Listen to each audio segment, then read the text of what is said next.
Hello and welcome to the Doofcast, a film and TV podcast from Doof Media.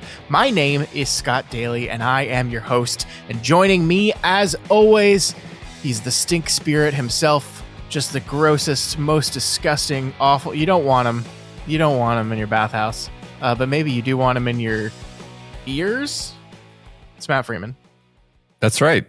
It's just because I'm full of bicycles and trash and stuff, though. I did pull a bicycle out of you once. Yeah. I do remember that. It was in college, though. It was a whole thing. Yeah, that was unrelated to this story. Mm-hmm. And by the way, this isn't a metaphor. The idea of the stink spirit being full of trash, like being like a polluted river, for example.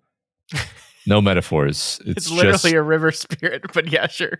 The cool thing about this movie is it operates only on the literal level, and that's it. It's just a fairy tale, and fairy tales are known for being literal. Absolutely.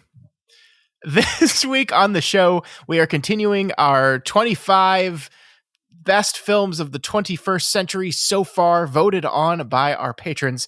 We are looking at our 7th film on the list. It's our second, and I believe, as of right now, final animated film. And fortunately, it's the only piece of anime on the list. Yeah. We're going to be talking about 2001's Spirited Away. I haven't looked at doofmovies.com lately, Matt. What even is this at anymore? Doofmovies.com is, for those who don't know, while I'm looking up what Scott just asked, the website where you go to vote to determine the order in which we cover these movies. It's still very much a live list, and the movies do change. So currently this movie is in 8th place. And the movie that we're going to be covering next, according to the list, is going to be Eternal Sunshine of the Spotless Mind, I think. But that could change. That and maybe will change. Everything's changing. Everything's moving around. That's true. But yeah, that's where we still haven't gotten past the top 10, but we're getting into the list, though. We're getting deeper. So yeah. And so, this week we're going to be taking a look at Spirited Away, 2001. This will be the earliest film we will have covered in the 21st century, which makes sense because it came out in the first year of the 21st century. And I just want to say, we have some listeners that are a little upset that there's currently in the top 25 a little film called Gladiator, which technically came out in the year 2000, which I guess if you look in like a book or something, is the 20th century. But it's our rules. Yeah, but is it really, though? Is my question to you?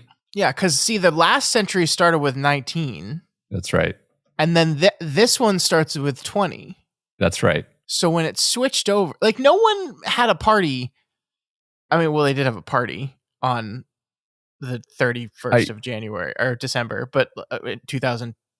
But like the bigger party was on the 31st of December, 1999. That's right. Because that's the big deal. Yeah. I also think it's very funny that all of our rules around dates are like made up by schoolmasters who want to make things harder. Like, for example, calling this the 21st century, even though it's 2000, and calling the last century the 20th century, even though it was the 19. Well, yeah, because obviously year one was in the first century, right? So it was 0001 was the first year in the first century. I understand the reasoning. It's just stupid. Well, the problem is nobody in year one was like, hey, it's 1. What's the date? Right. It's January 5th, 1? No, nobody did that. No. So here's what we have to say. All this shit's made up. It is. It's arbitrary and meaningless. So in conclusion, Gladiator coming in 10 short weeks from today. Yeah, it's one of the best 25 movies in the 2000s. There you go. We fixed it. Yeah. Now, is it ironic that we picked 25 movies because we are 25 years into the century but we will, allowing Gladiator, have movies that span across a 26-year period? Is that ironic? Yes. But, it's our game. Sometimes stuff is ironic. Don't you think? Sometimes it rains on your wedding day. Yeah. All right. I would see the reason I got quiet is because I was singing Alanis Morissette's song in my head. Because that's just what happens anytime anyone mentions that song. That's right. That's right. I speaking of which, the same person that tells us that 2000 is not technically in the 21st century is the person that says, you know, everything that she says in that song, ironic, isn't actually an example of irony. That's right. So, how does that make you feel out there? Can we talk about Spirited Away now? That sounds good. All right, let's do it. Matt, what is this movie all about? During her family's move to the suburbs, a sullen 10-year-old girl wanders into a world ruled by gods, witches, and spirits, and where humans are changed into beasts. This movie was written and directed by Hayao. I say Hayao, but I don't know. Hayao. You're probably right. Miyazaki. It is a Studio Ghibli film, and I was trying to figure out how I list the stars of this movie, because obviously I watched the English dub of the film, so I could list those actors. But then there also were actors that played the voices of the characters in Japanese, and I could list those Japanese, and it all just confused me. And so I'm just going to say, there were a lot of great voices in this one. Yes, the end. Yeah, I agree. Yeah. So Matt, I had never seen this movie before. You had kind of thought last week when we talked that you had seen this movie before, but you weren't 100% sure. So I guess the first question I have for you is had you seen this film before, and how was this either revisit or first time experience? Yes, I am 100% sure that I have not seen this movie before. I think I had seen Howl's Moving Castle, which has a kind of like young person gets embroiled in the spirit world plotline. And I had seen like snippets from this movie, and I was like, that looks vaguely familiar. And it's like, okay, good. I recognize the Miyazaki style. But no, I had not seen this movie, which made it a really nice treat for me, because it's a fantastic movie. And I didn't know, I guess I didn't know it was this good, you know, like I saw it at number 8 on our list, and I was like, okay, I mean, I guess people do like Miyazaki films, so it's not surprising that one of them would be on the list. But this one, like not Princess Mononoke. Well, of course, that was in the 90s, so not allowed. Fair.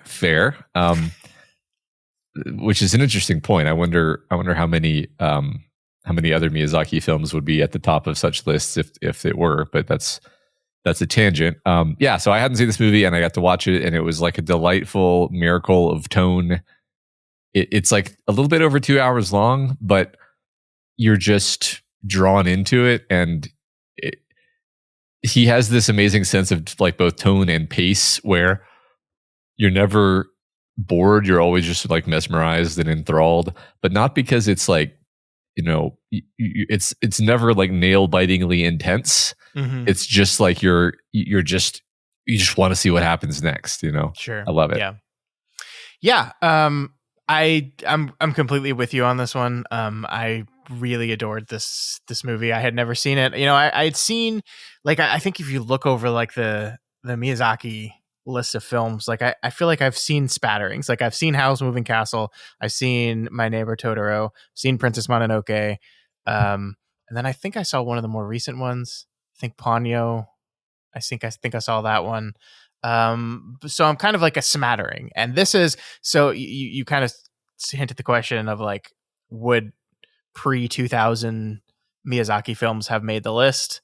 This is largely considered to be his best work. This movie, it is one of 2 films of his that have won the animated Oscar. Of course, some of the movies were released before they had the best animated Oscar category at the Oscars, but this movie won the Oscar. And then I think his 2024 film, of the name of which is I'm blanking on, also won the best animated Oscar.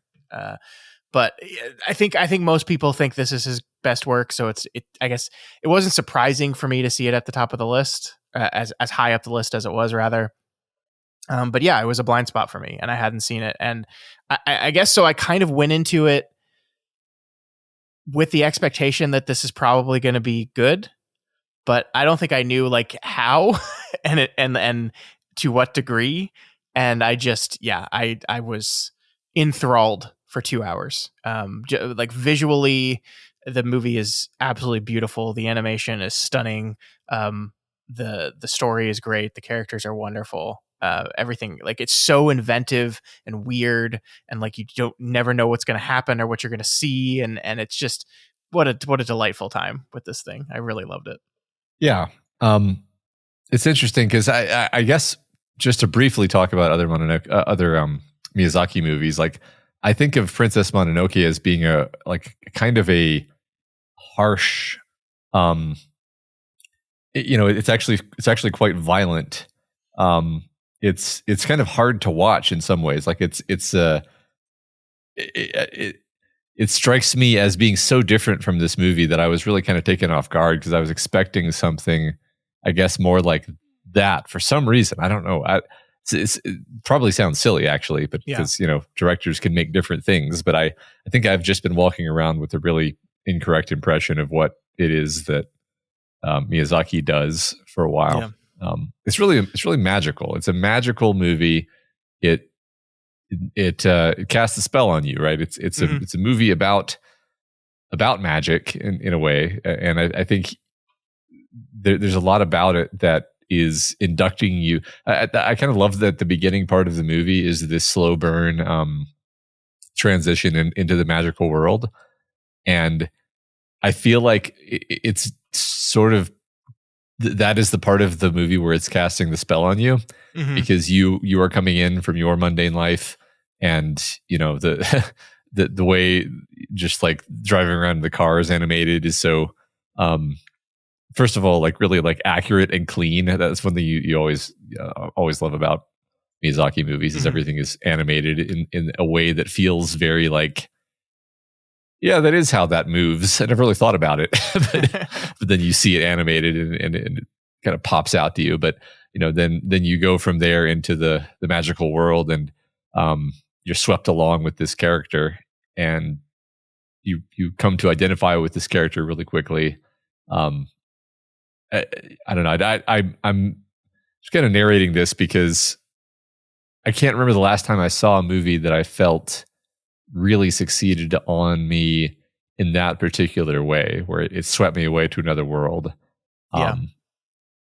Yeah, I mean, I'm sure I'm not the first person to make this comparison, but it felt really Alice in Wonderland-y to me. Like we're just kind of dropped. I mean, you said it was a slow roll, and I agree with the sentiment of largely. But like one thing I was very surprised about it, and I think we should say I knew nothing about what this movie was before I turned it on. Like nothing. Like I didn't even have like an inkling of what the movie was doing or what like the overarching idea of it was. I knew nothing, and so.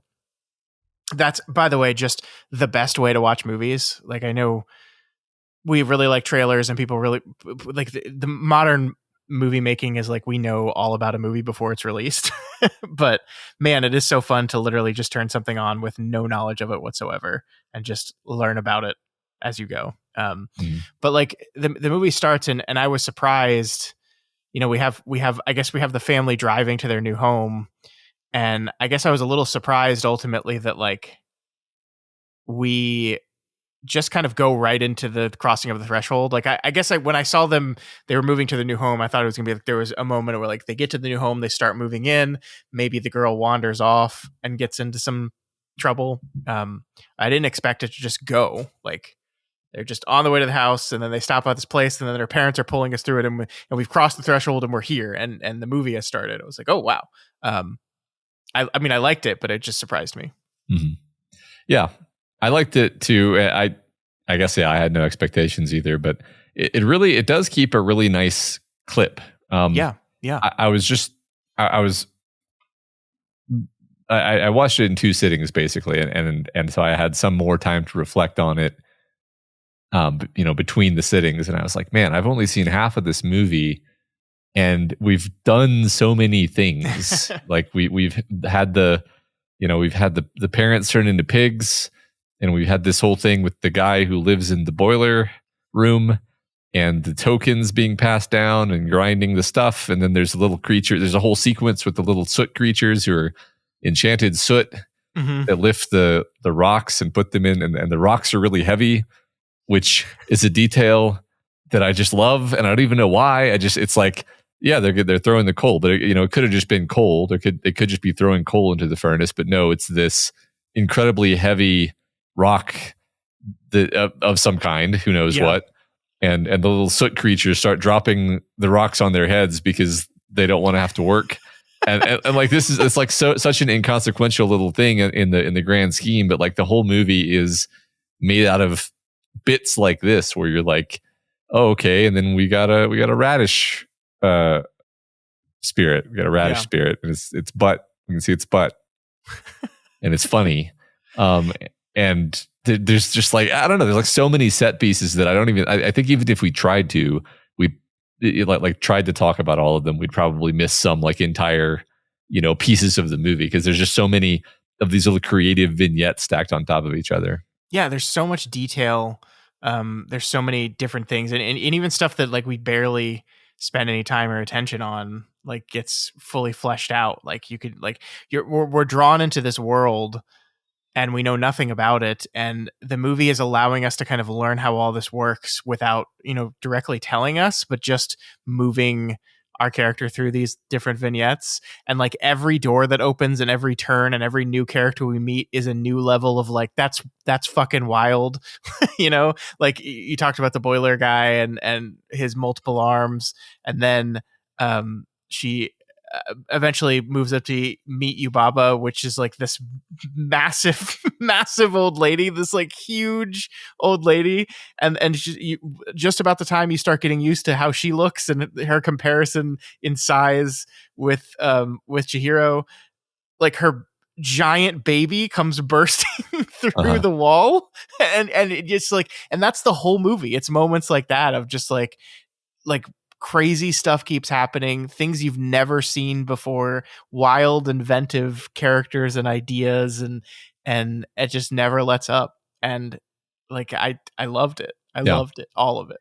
Yeah, I love the sequence with the stink spirit. That was one of my favorite bits, where it feels like one of the great parables. I didn't look into this, and frankly, it's because I just finished the movie a little bit ago, so I haven't had time to really do my research. But I was like, is this sort of, how much is this dragging in folklore, like Japanese folklore and known stories? I mean, so obviously on one level, there's a kind of overall referentiality to Japanese folk spirit ideas.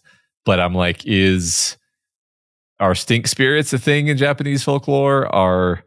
Is No Face a character in Japanese folklore? I have no idea. I know nothing really about it. So the answer could be yes or no, or like 50-50 as far as I know. But at least for me watching this movie, it all felt, like you said a second ago, incredibly creative and fresh, and like just thing after thing where I was like just delighted by the novelty. Like you said, the giant baby who has never left the room, it feels like some kind of Brothers Grimm fairy tale concept, where it's like the witch who has the baby that they never is allowed to leave the room, and then he does leave the room, but he gets shrunk into a little mouse, and then he goes on this adventure. And sort of little detail about the movie that I loved is you can see the little baby like reacting to things and doing things in the background over the course of the movie from that point on, and he's having his own little coming of age story. and then when he comes back, he's like a more upstanding character. And he stands up to his mom, and like I love the, like, my spell turning you into a little rat wore off a long time ago. You could change back if you want to. And both him and the bird are just like, no. And he changes back and the bird doesn't. Yeah. I mean, so I think I think you hit the nail on the head that this is like very like Shinto. I don't know a lot about like Japanese Shinto Buddhist stuff, but like the idea of like, I do know the idea of like kami and spirits, and that like all this checks out with that. I don't is there a no face? Is that a thing? Don't know. I did read that the stink spirit was and the interaction with the stink spirit was based on Miyazaki's time like cleaning out like the riverbed of a river and like the stuff they were pulling out of the polluted riverbed, like a bicycle and all that stuff. Mhm. That was based on like an experience he had. But no, it's a movie that it's like very much steeped in Japanese culture and ideas, but I think it is doing some pretty clever and intelligent things about Japan and a transition Japan was and is going through. And there's a lot of stuff in here about greed and like we'll get into all this as we talk, but the idea that the movie looks incredibly rich and then has this incredibly rich and satisfying story and central meaning to it, I just think I just find it absolutely delightful. Yeah. Yes, I think delightful is the word. Yeah, I think it's funny because the metaphor is pretty clear, but I think this is a movie made for children. Yeah. I mean, and I don't mean that in a insulting way. Yeah, I mean, he was trying to make. I believe he was, in terms of the story and everything, he was trying to make an inspiring character for children to sort of emulate. And a good, adventure to enthrall them. Mm-hmm. But the metaphor wasn't, despite the fact that it was, pretty clear, it wasn't jumping in my face. It wasn't shoving itself in my face while I was watching the movie. I'll put it that way. Like it's not didactic, right? There is no moment where the movie stops and tells you, "Hey, No Face just kind of emulates the behavior around him, and he was this meek, quiet thing." And then he spent a day in this bathhouse surrounded by these incredibly greedy people and turned into this greedy, ravenous monster that was eating everything. And then the second he got out of there, he kind of slowly returned to this meek, quiet, innocent type person. Like the movie doesn't tell you that. It just happens. Right. And you can scratch your head and go, I wonder if that says something. The answer is yes, it does. But yeah, there's that. I forget. Isn't he the one who gave her all the tokens that she then later uses to save the river spirit? And yes, yeah. So it's like I was just reminding myself of that because like he starts out as a purely benevolent force and then kind of becomes more monstrous, and then as soon as he gets away from the place, he becomes benevolent again. And which is it's a thing that I like because it's not as simple as just like, oh, he was revealed to actually be a monster. And it's like, which is kind of what the characters say. They're like, you let him in, he's a monster. And it's not even the truth. It's just that he becomes a monster when he's around these awful people. He learned it by watching you. Like he reacted. Like that's why the phrase "no face" I think is so perfect here, because like he is just kind of an amalgamation of the things he experiences and the people he watched these people lose their mind over the gold left by that river spirit, and he said, "Oh, okay, so here's gold. Give me something," and then that just snowballs and corrupts him. It's great.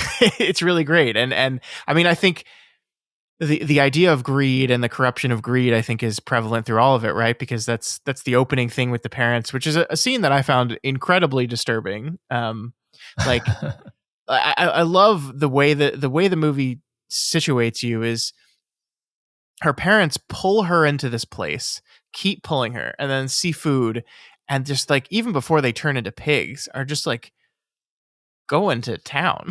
Yeah. The depiction of the parents was interesting. I figured we talk about this as parents because they're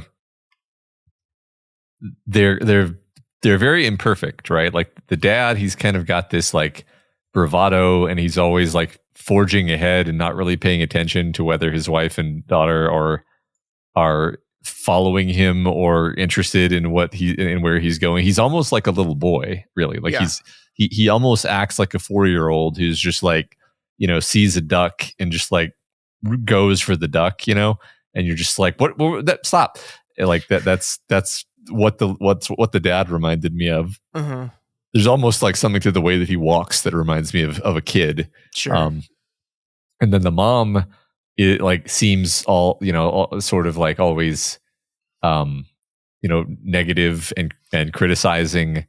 And yeah, she's like constantly like Chihiro, don't stand so close to me. Chihiro, don't do that. Don't do that. Like it's very on the nose, but again, in a way that like this is a movie trying to relate to kids, and you can see a kid go like, oh yeah, that's my mom is kind of nagging me like that all the time too. Yeah.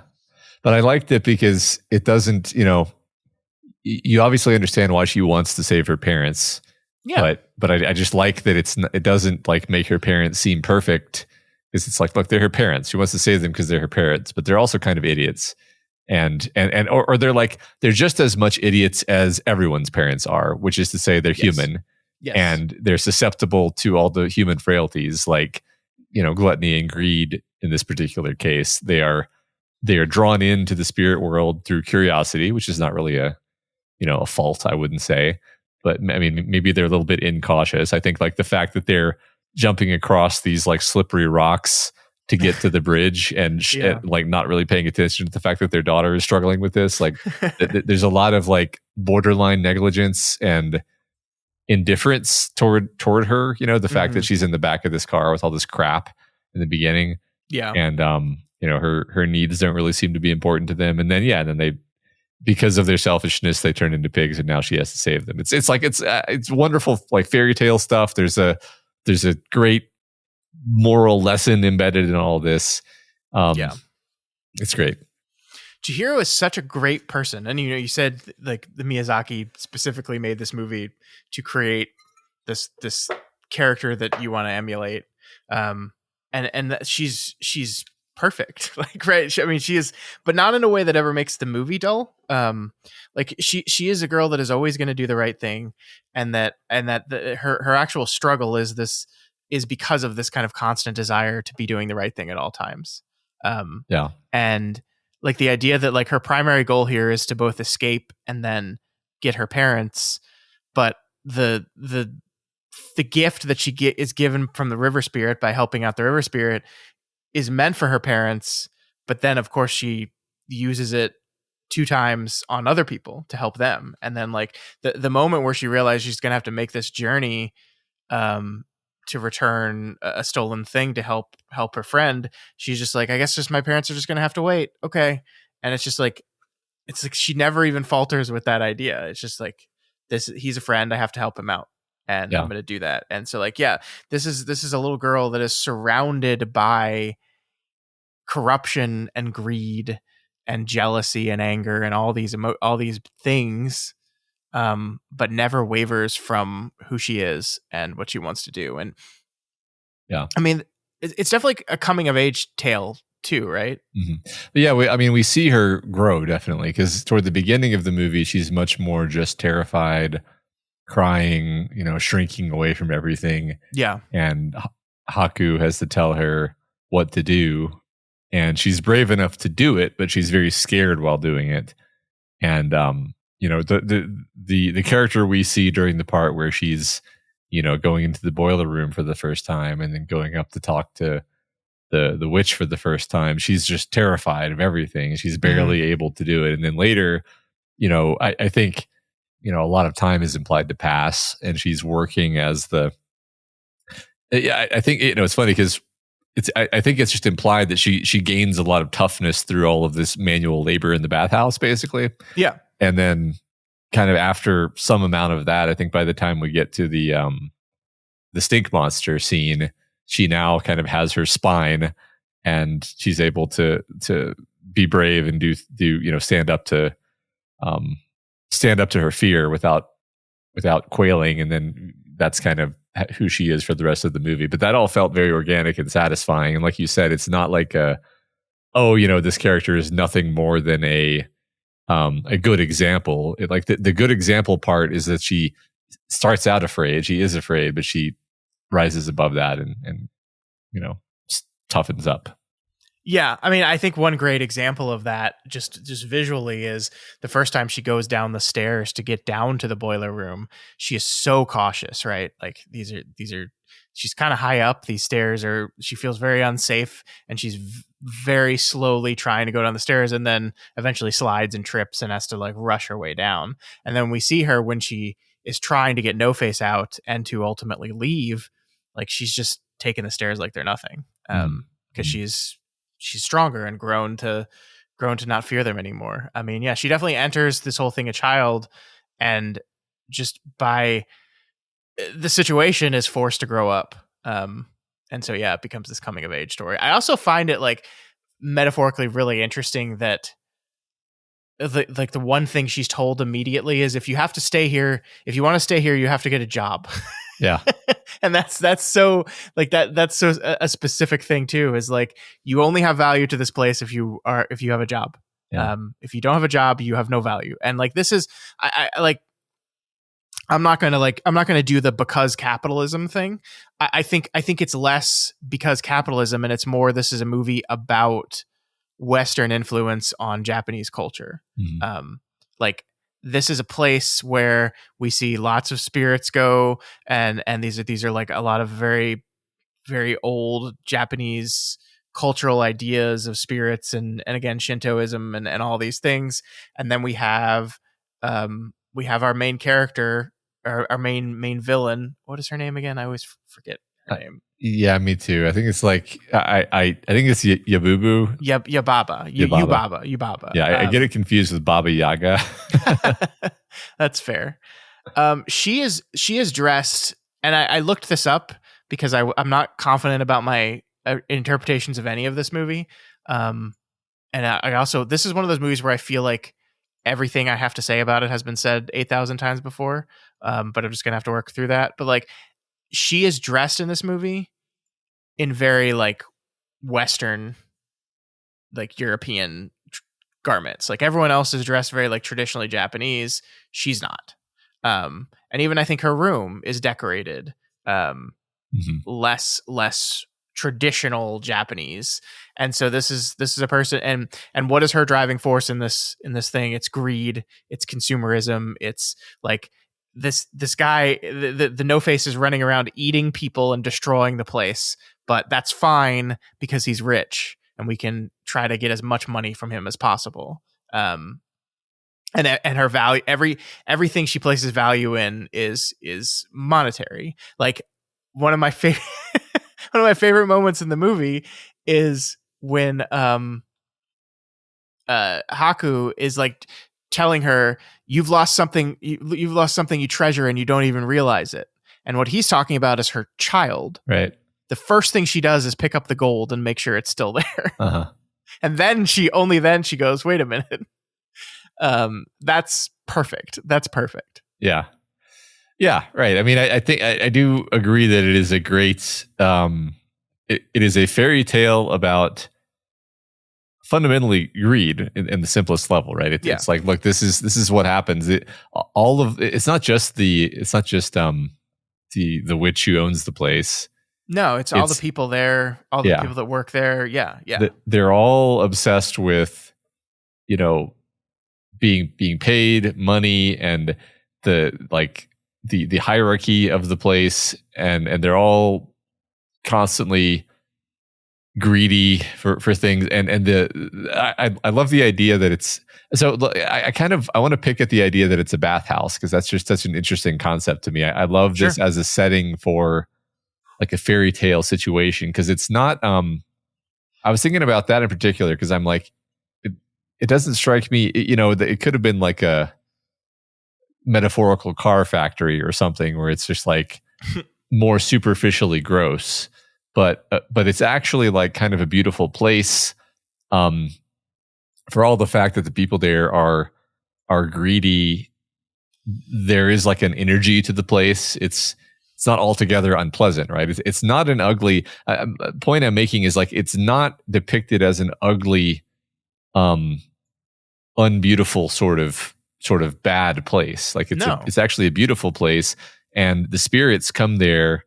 Spirits from all over presumably come there for like refreshment and um, relaxation and rejuvenation, which like this all seems to be like positive connotations.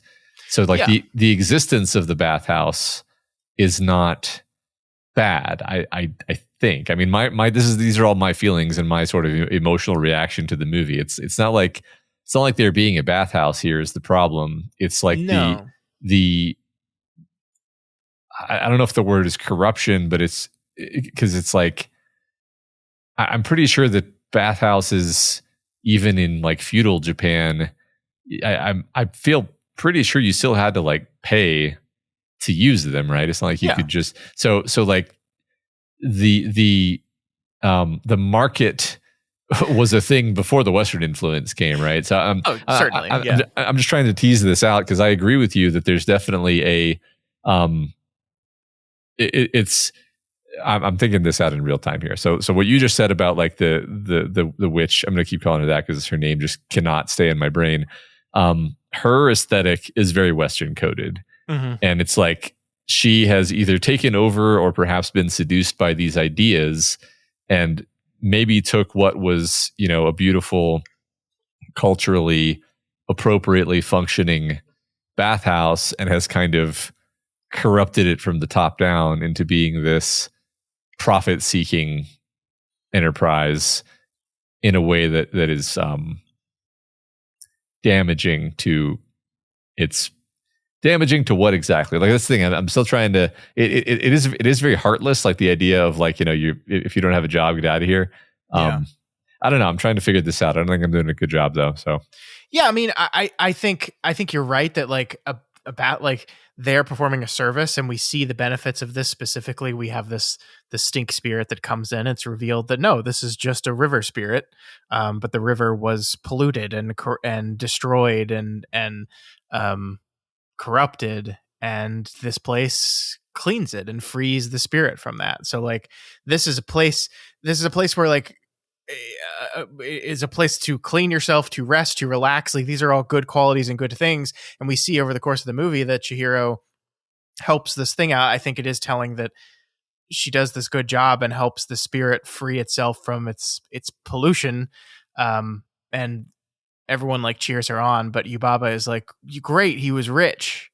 Good job. He lost so much money. That's why you did a good job." And it's like, no, because you helped someone, right? yeah, So yeah, I mean, I think she's taking this concept and this idea and corrupting it. I mean, just the idea of like the way she treats her work staff, which are essentially slaves, right? I assume they get paid, but maybe not. Like she literally takes their name away and traps them there. yeah, And yeah. like so yeah, I mean, like this is a place that provides a good necessary service that has been corrupted by this woman's greed and lust for more and more and more. And like her room is so lavish and absurd compared to like all the workers are like sleeping like feet to head, Right. and then she's in this incredibly lavish room with so many fucking pillows that a giant baby can hide under them. Yeah. I love the idea that we finally meet her twin sister, and she looks just like her. And then we go to her house in the sort of out in the boonies, and it's really just like a fairy tale cottage, in a very beautiful and homey style. And it's like she just she is spinning her own thread, and it's almost I feel like that's a counterpoint to the idea of this woman who basically has all these people in slavery. It's like self-sufficiency, and being being able to live alone but also happy to have visitors. I thought it was interesting that she keeps No Face with her at the end, because he needs a good influence.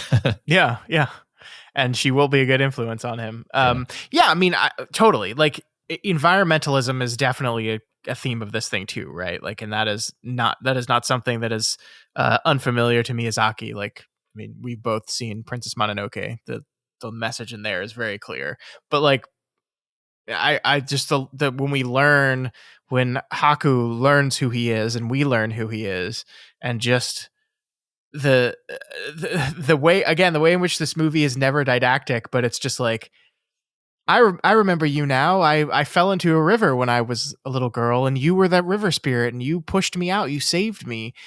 And he's like, yeah, I remember that now too. And she's like, yeah, that river's gone. They built an apartment complex there. And he's like, oh, that's why I can't get home. Yeah. And it's just like, oh yeah, we're clearly doing something here with this. Yeah. Like this idea of environmental destruction, of industrialization, like the bathhouse. Maybe that's another thing about the bathhouse too, right? Is like, you're absolutely right. Bathhouses are these ancient traditional thing that have been going on for hundreds, if not thousands of years.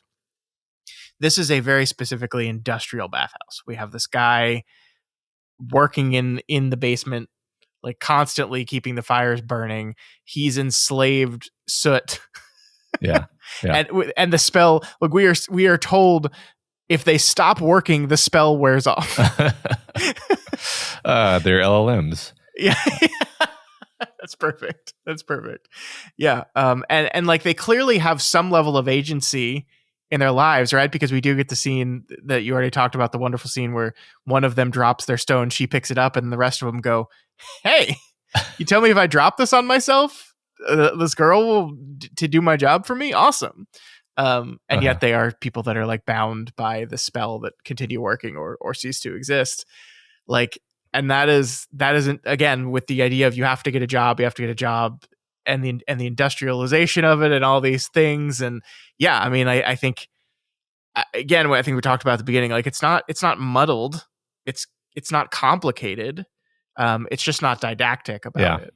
Well, and I think I think it has some shadings to, like, I keep thinking about Princess Mononoke because that's really my main grounding with this creator. Sure.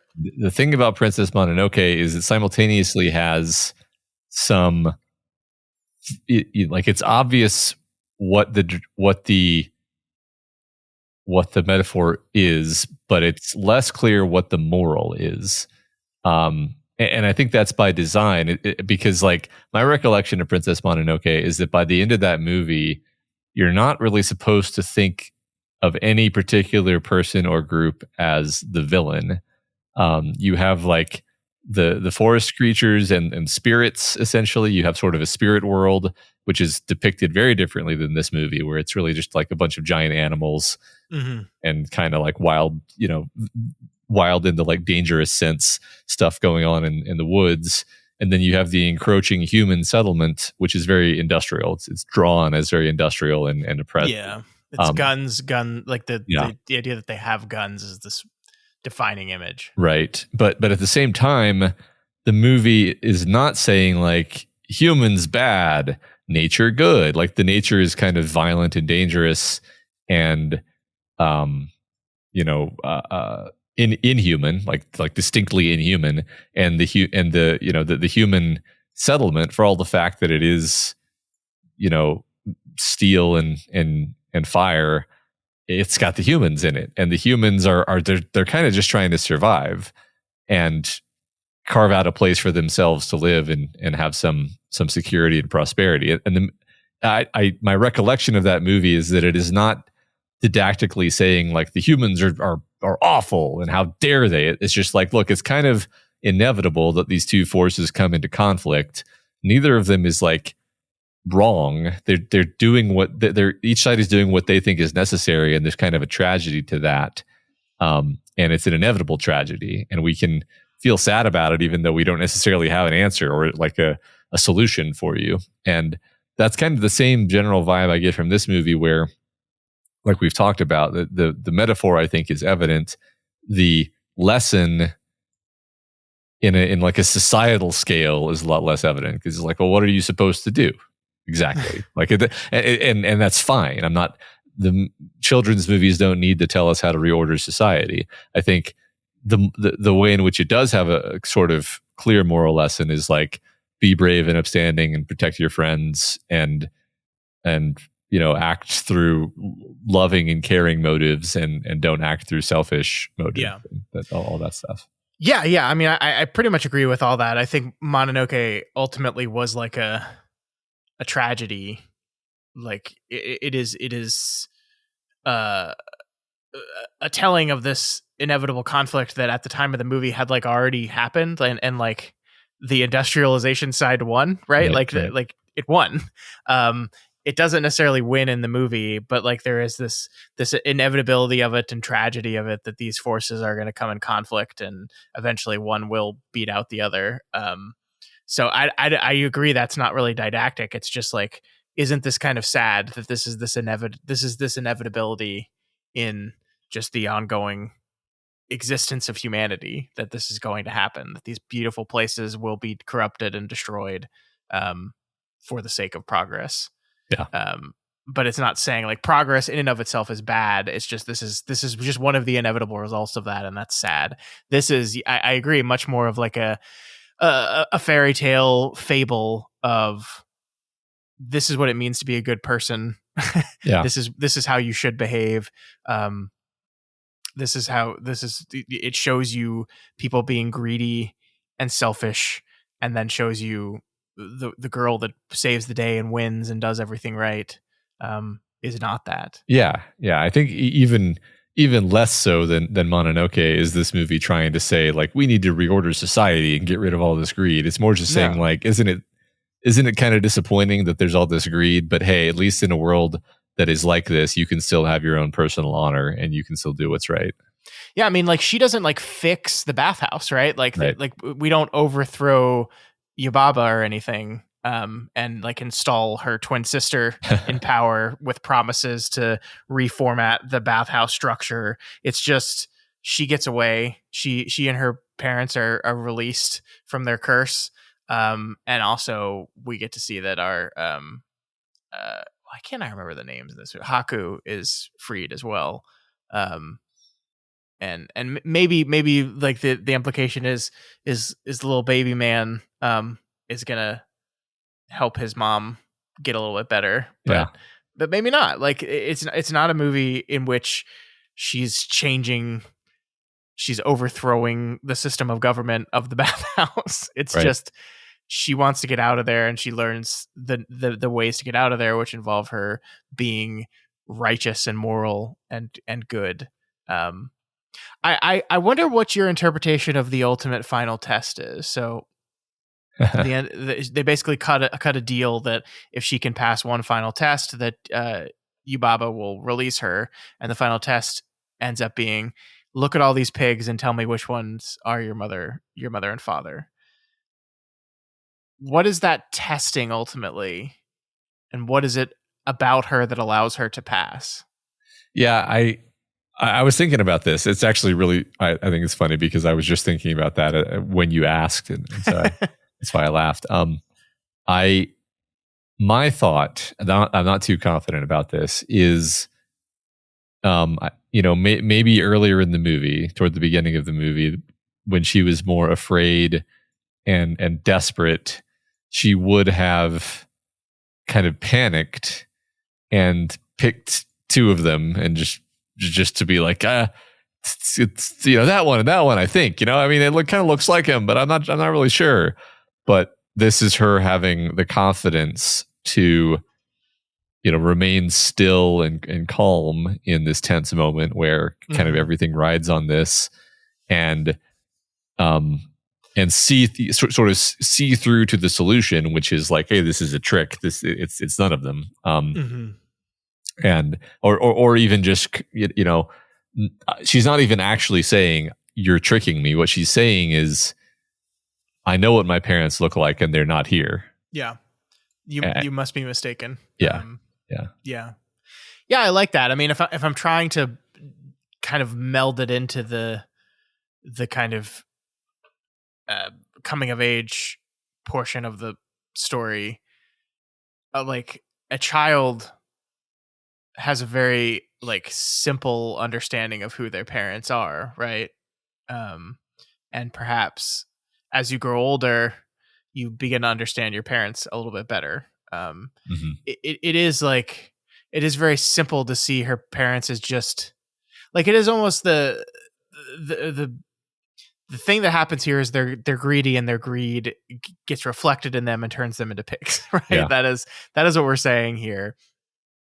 And that's a very simplistic kind of childish look on things, right? Where maybe like she looks at all the pigs and sees no difference between her parents and anyone else, but her experiences has taught her a little bit more, and she understands and can see her parents a little bit more. So she understands them on a new level, and therefore is able to immediately recognize that no, these are not them. I don't know. I'm reaching for things here, but these are they may be pigs, but they're my pigs. Yeah, exactly. I like, I like the basic level of just like her parents disappearing into greed and essentially losing them into greed, which as a metaphor, it's like, in real life, it's not that your parents abandon you or turn into pigs, but in the narrative of the movie, it would be like they're just so consumed in their work and their accumulation of stuff that they no longer can really even see you anymore, or they kind of become like the witch, where they just kind of keep you as a possession, which is kind of what she does to her child. Yeah. Which my interpretation is that baby is like 40 years old, and it's just been it's just like grown bigger and bigger because it doesn't grow up; it just gets bigger. I love that. Yeah. That's perfect. I love that. What a disturbing design for it's terrifying for so many things in the movie, but especially her and the baby. Yeah, she's so like big. Yeah, and yet like built to look short. Yeah, well, like it's like her giant face, really. Like she has a giant massive face and giant hands, I think, but then she's got a tiny body, relatively. Yeah. It's all wild, and it's like I love this idea of like the first kind of one of the first things that happens is everyone recognizes her as a human, and humans are not welcome here. But like it's weird that so many of the other people we see are human shaped, and we have people that like look like humans chastising her for looking and smelling like a human, which helps with like how unsettling and weird this all is. Yeah. Because I think it's Lynn is the woman she like apprentices under, essentially. I think that's her name, Lynn, or maybe Rin. I don't remember. I don't remember either. But like she's like, human. I was like, wait, you're not a human, right? Yeah, no, they're not. For some reason that I can't put my finger on, this reminds me of the train sequence, which I just remember just in this moment that like I saw a video essay at some point that was talking about Spirited Away, among other things, and it was talking about how great Spirited Away is, and I think it even might have shown some clips from this train scene. And to be blunt, my reaction when watching the scenes in context of a YouTube video where someone is talking over them had no effect on me, and I was like, I don't get it. Like, I'm sure this touched you, video essay creator, but I don't. I guess this isn't working on me, and I guess I don't really get this movie. And then watching the movie and like getting to that train sequence, it's so beautiful. Like it's just beautiful. Yeah. There's almost nothing is said. We're going between these train stations. This ethereal, otherworldly, mesmerizing train in this like 1 foot deep sea, sort of, with with like islands and little houses, and the beauty of the water, the beauty of the sky, the other beings on the train that are just sort of a shadow of a presence with just enough features that you look at it and you're like, there's a story there. Like, they're dressed in like suits and hats. Like they're like just look like people, except they're like spirits. Yeah, like you project into the. There's a lot of art like this in this movie where the art invites you to project something into it, and It doesn't tell you anything. Doesn't tell you what this is, and I love that. So that whole sequence, I was just like, man, I've been really liking this movie so far, but for some reason, this silent train sequence has just like elevated this movie to the point where I'm like, yeah, this belongs at the top of our list where it sits. I agree. I mean, I don't think we said quite enough about just how beautiful the animation in this movie is. Like that, like, you know, I speak negatively about anime quite a bit in my tenure as an online content creator. It's kind of my thing. Yeah. Most of my complaints around anime is how like cheap and lifeless it feels to me sometimes. This like the anime, like this is Miyazaki in general, but like this movie is absolutely gorgeous. It's beautiful. Like the animation is so good. The designs are so good. Like you talked about the train sequence. I love that just the shallow bit of water over all of it. Yeah. From the rain. So the train is just carving through water. Mm-hmm. I love the details of. I'm looking at an image of it right now, and the baby and the bird are while Chihiro and No Face are sitting on the train. The baby and the bird are just looking out the window, experiencing the world. Because remember, he's never been out of that room before. Yeah, and I was noticing that during the movie, and I just love that. It's just so, you know, and you've got like everybody's going on their own little journey, not just Chihiro. Yeah, it's gorgeous. It's a gorgeous movie. Like I just have still images from it open right now as we're talking, just like, and I'm just leafing through them because it's just everything about this movie is the colors are so rich. And the details, like, you know, we talked about how creepy Yubaba is, which is actually absolutely true, but like the details in her wrinkles and that just adds in like how weird she looks and wonderfully creepy it is. And all like No Face and how fucking crazy No Face looks. Yeah. Especially when he like turns big and evil. Yeah. Then you have the river spirit, like Haku is the dragon. Yeah, like the dragon. I love the dragon, like design, creature design. Yeah. Like when she walks out of Granny's house and the dragon is fully healed, waiting for her there. It's just like this gorgeous shot of it, just like in its full power, just waiting for her to take her home. Yeah, it's beautiful. I love the way it flies, where it's like serpentine and. It's just such a cool animation. That's I adore everything about this movie, and it made me want to go watch all the Studio Ghibli stuff again. So I'm probably just gonna go watch Princess Mononoke again, because that was like you. I think that was the first one I saw. I think that's true for many people of our age, because I believe Mononoke was like. They had like a big theatrical release for that one. This was like that was a big film in America. I think it was a big so. film overseas too, obviously, but it was a very big film here.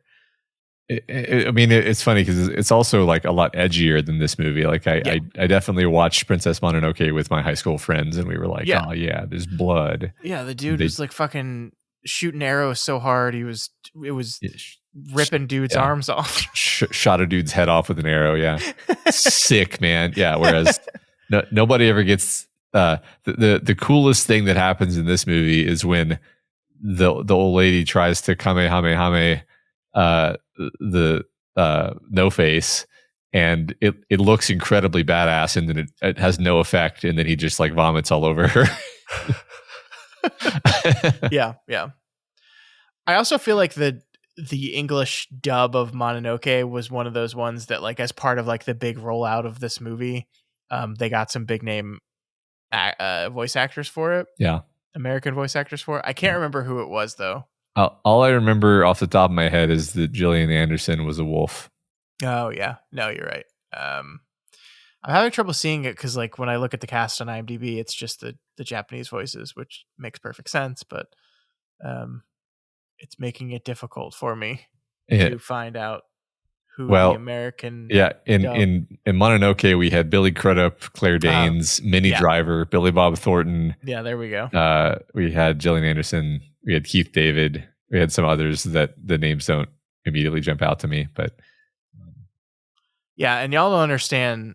The younger of you out there don't understand how big Claire Danes as a Git was in 1997, because this is coming off of Romeo and Juliet yeah, and My So-Called Life. This is big Claire Danes moment. yeah, yeah.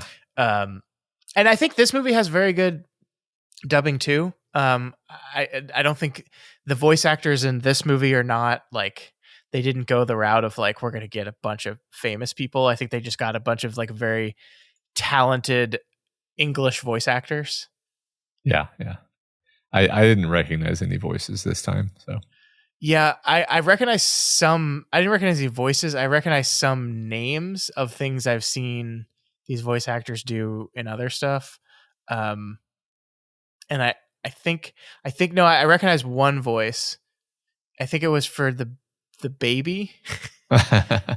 Is maybe it's just like there. Tara Strong is a voice actor that I recognize that does a lot of kid stuff.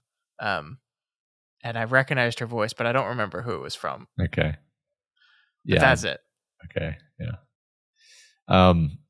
Yeah, the voice, I listened to the dub like you did, and I thought it was quite good. Mhm.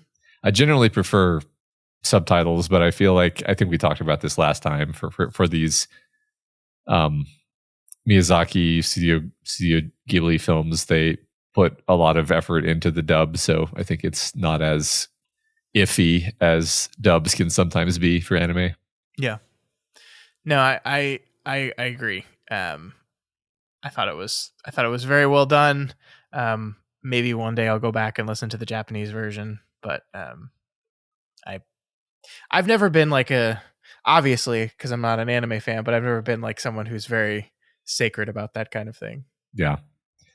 I mean, I just generally find that the Japanese voice acting work is reliable, and then Sure. the English voice acting work is often uneven, and that's I mean, sometimes the English work is great, so it's not to each their own. Why did the guy with four arms call her his granddaughter? Is she literally his granddaughter? I think he was just looking out for her. I think you're right. I was like, what? Really? Are we going to find out that? And then it's like, no. I think you're right. I think it's almost just like he's giving her his protection. Pretty sure he had 6 arms too. I think you're right. Actually, yeah. I don't a lot remember. of arms, and they were very long. Yes, that was a fun animation sequence too. When we first see him and he's doing all these different things at the same time. I like more arms keep coming as he's going. Yeah. Yeah. The whole place is riding on his talent of having multiple arms. Yeah, I do look forward to showing this one to my son eventually, my daughter when she's older. I like I said, I thought about watching this one with him, and I'm kind of glad I erred against that, because I think there's parts that would have really freaked him out. I think your parents turning into pigs, if I had seen this at a young age, would have probably been one of those images that like stays with you. Like the first time she goes back to the table and sees them transformed as pigs, still wearing clothes like that, I could definitely see a young Scott would have been really fucked up by that. That's probably true. Yeah. What is, in your estimation, the best Miyazaki to start a kid on? That's an interesting Totoro? question. It's probably Totoro, right? I don't know if I've seen Totoro. Okay. I think I've only seen Mononoke and the other one that I said earlier in this conversation. Howl's Moving Castle. Howl's Moving Castle, yeah, and now this one. So, yeah, I don't know. I don't know. I guess I wasn't. I guess I just saw those when I was much younger, and they probably didn't really affect me the way they should have. Sure. I was just like, that was cool. And then, but this one really blew me away, and I'm going to have to watch a bunch of Miyazaki now. Yeah, I mean, I think I said this last week, but I'm looking at it right now. I have this beautiful box set version of every Miyazaki film, at least through The Wind Rises. because I bought it when this came out. I think that's a 2012 film. But I haven't watched any of the ones in here. I mean, I've seen them, but I haven't, like, since I bought this, I have not actually taken any of these discs out and watched them until this week. I also watched this movie on my Miyazaki box set that I've never opened. Is it the same Miyazaki box set that I have? It may be. Are all the discs in little sort of papery sheaths? Yeah. Is it white with a? Mine says the collective works of Hayao Miyazaki, and then it's white with square images of each movie in it. Yep. Okay, we bought the same thing. That's pretty funny. Great. I'm sure we're so wise with our money. This was expensive too when I bought it. Like, it was not cheap. Yeah, that's. But I didn't have children yet, so I had money. Yeah, I also think this might be the first movie that I've watched like from a raw pressing of a DVD. Raw pressing. Yeah, in years possibly. Oh man, I like watching physical. There's just like, it's better. It's better, man. Yeah, I mean the compression algorithms on these streaming services. You know, there's a chance that that's why I enjoyed this. I'm not saying I wouldn't have enjoyed it anyway. But the crispness of the DVD experience was like, oh wow, this is so beautiful. It didn't even occur to me until you said that just now. Like, yeah, Matt, it's because it's not compressed to shit where every like dark area is just like a blocky, pixelated dark mass. Yeah. Yeah. Good point. It's really bad. And like, I obviously am like a physical media guy. I'm looking at my giant DVD collection behind me right now. I understand the convenience of streaming, and many of the movies that we cover for this show, I will just watch on a streaming service because it's easier, especially if I'm like trying to fit it in between other stuff, and it's easier to have it in a place where it's just wherever I happen to be, not necessarily with a Blu-ray disc player in front of me. But man, physical media, y'all, it's better. Yeah, it's much better. I agree. This is just Blu-ray too. I wonder if they've released a 4K version of the same box that I have to also buy now and then never watch. Yeah, I think that I mean, while I agree with you, I think this is one vice that I can't really afford. I can't. I mean, let's be clear here. I cannot either. I was spending an absurd amount of money on this right up until COVID. And then like, I just stopped buying discs during COVID. And I just really haven't, it wasn't even because I had kids. I just really haven't picked it up again since then, with the rare exception of like, I have Sinners on 4K because I watched that movie, really loved it. And I was like, I'm going to buy that one. No, I mean, the problem is I have terrible influences in podcasters I listen to that are obsessed with physical media and just like talk about how many thousands of discs they have. Wow. It's like, well, you're rich. So yeah, I mean, this may be the first DVD that I've watched on my PS5. So just to give you some calibration for how much of a not a thing that this is with me.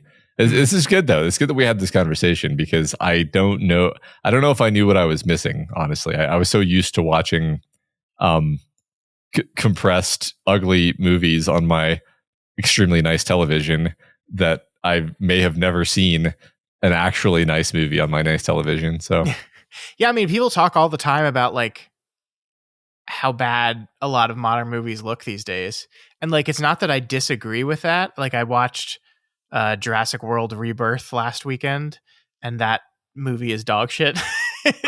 And I don't even mean just like as a quality of movie. I just like the look of it. It doesn't look good. And like, I do wonder how much of that is just we're streaming all this stuff. And I think the compression algorithms are getting a little bit better, but it still just doesn't hold a candle. I think you're absolutely right. Like, when a scene fades to darkness, to black, you can just like see, you can see the compression at work because it just looks like shit. Yeah. Yeah. Oh, wow. Okay. But Matt, I have a question for you. What if I buy you this Criterion Collection 4K set of the Wes Anderson archive? 10 films, 25 years. I mean, yeah. It's only $249. That's only $25. No, never mind. No, it is $25 a disc. $25 a disc. Okay, yeah, which is pretty standard for yeah. the disc prices have gone up because the only people that are buying them are nut jobs like me and are willing to pay $25 for a disc. So yeah. Yeah. Well, it's someday it's going to be really good. You have all these movies because there's not going to be any more originals. I agree. So I have to buy this, even though I already own 9 of the 10 movies in this collection in Criterion disc form. I also have to buy this. Yeah, that makes a lot of sense to me. To be clear, it's also 30% off for Black Friday right now. Its listed price is $349.99. Oh my God. It would be stupid to not get it right now. Yeah, that's definitely the thought that I had when you said that number. Okay. Are we good? I think we're Spirited good. Away? I am good. Yeah, me too.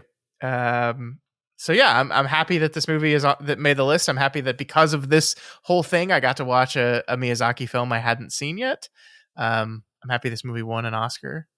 I was saying this before we started recording, but second winner of the new at the time new Best Animated Feature award at the Academy Awards.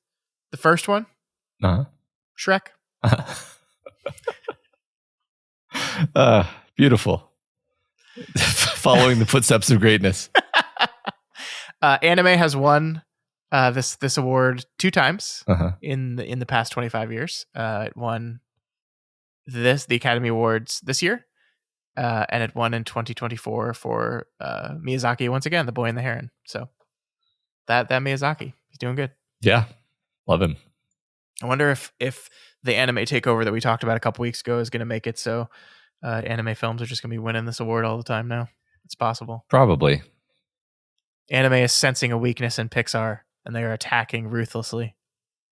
I think there's just a lot of variety of anime, and there's a lot of good anime out there now. Well, I wouldn't go that far. There's a lot of variety, though. that is true. I just complete tangent, but I was listening to a podcast called The Town, which is like a movie business podcast, and they were talking about the rise of anime. This was after you and I talked about it, but he had, I think it's the CEO or someone in the C-suite at Crunchyroll, and he was asking him about the rise of anime and what all this means, and like the host of this podcast clearly doesn't really know and understand anime, but it was really funny because he kept saying like, yeah, and Spider-Verse was really like he kept using the Spider-Man and the Spider-Verse movies as examples of anime, and I could tell the Crunchyroll guy didn't want to be like, well, actually, it's got nothing to do with anime, but but I could tell he wanted to say something, but definitely did not want to say something at the same time. I just thought it was very funny because you know how anime fans are with their labeling of anime that is not anime. I do. I don't like it. I understand. I understand. Yeah. All right. So yeah, that is film number 7, Spirited Away. Matt mentioned that the next film on our list is going to be Eternal Sunshine of the Spotless Mind, at least as of now. That could change. But I guess since we're announcing it now, that's going to be set for our next one. Yeah, I think things could move, but we'll cover that movie next. That's that's been the policy so far. And that coverage will be not next week, but the week after. Next week is Thanksgiving here in the States. And Matt and I record on Thursday nights. So we're not going to be doing that. So we're going to take a week off for the show. We'll be back week after, and we will be talking about Eternal Sunshine. Yeah. But that's it for this week. So please let us know what you think of Spirited Away, what you think of Studio Ghibli and Miyazaki, and what you think about the horrible compression algorithms on streaming services in the year 2025. Yeah, it's a real eye-opener. Yeah, you can reach out to us via email, doofmedia@gmail.com, on X @doofmedia, on Instagram @doofmedia, on Reddit, reddit.com/r/doofmedia, and you can just leave a comment on YouTube or on the Spotify list, and we'll see it there as well. Yeah, if you're not already subscribed to the Doofcast, we encourage you to subscribe and ensure you never miss an episode. You can find us on iTunes, YouTube, Spotify, and pretty much anywhere else podcasts can be found. And folks, if you are not checking out the other shows we're doing right now, please consider doing that. Matt and I are in the middle of our discussion of The Haunting of Bly Manor, Mike Flanagan's follow-up to The Haunting of Hill House over on Flanagan's Wake. We're really loving that show, and I think the conversations are going really great. So if you like TV, you probably will like that show. And if you like that show, you'll probably like us talking about it. So go check that out. Yeah. Also, please consider rating and reviewing us on Apple Podcasts. Each review helps us get more exposure and introduces new people to the content that we make here. That is correct. Hope everyone in the States has a happy Thanksgiving. We will see you in a couple weeks for Eternal Sunshine of the Spotless Mind. Matt, we did an episode on that movie already. Fortunately, I erased it from my head. Me too. Good. Wait, did we do an episode? I don't know. Oh, yeah, I guess. Shit. Oh. I lied. We'll see you in 2 weeks.